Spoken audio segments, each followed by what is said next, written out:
Tomorrow night, hundreds of displaced residents of Metairie Towers will finally get to hear from officials about the future of their homes. Their building was seriously damaged by Hurricane Ida, and Meg Ferris is taking us through what happened the night the storm hit. The night Ida came barreling through, Father Joseph Palermo worried about damage at his church and school, St. Francis Xavier. People in the 219 condos of Metairie Towers across the street thought they had nothing to worry about.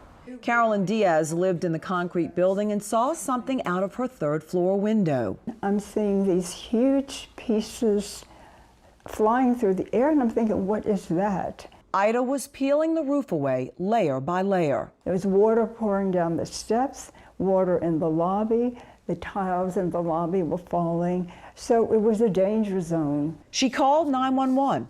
Then she called Father Palermo. And she said she was standing in the lobby in about 6 inches of water, that the water was pouring in from both the hurricane and the sprinkler system. He offered the church as a safe haven. We evacuated through that 150-mile-per-hour storm with the help of fire department. Complete strangers, Good Samaritans, showed up to help Jefferson Parish firefighters get more than 36 senior residents to safety in the church. They took their vehicles and they just, came out in the middle of the storm. That was which is extraordinary.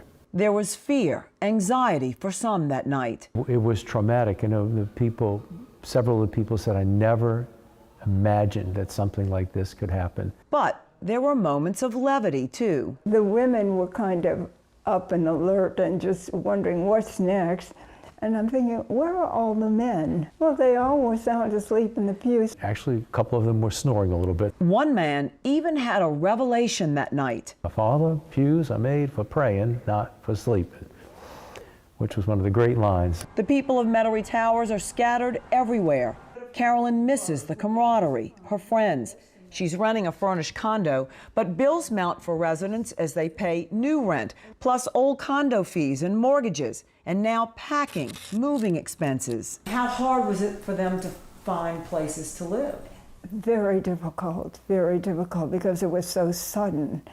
And not, it was like mass confusion. Where can I go? One lady had told me my plan before this was to move from the Metairie Towers to Shane's funeral home. And she said, and now it's all messed up. Carolyn says there are still many unanswered questions about the building, insurance, and when they can return.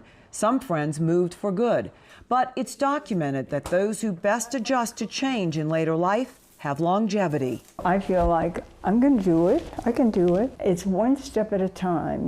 We can't think to the end of life. You have to think of today. Meg Ferris, Eyewitness News. Father Palermo is planning a lunch reunion this Sunday for the Metairie Towers residents.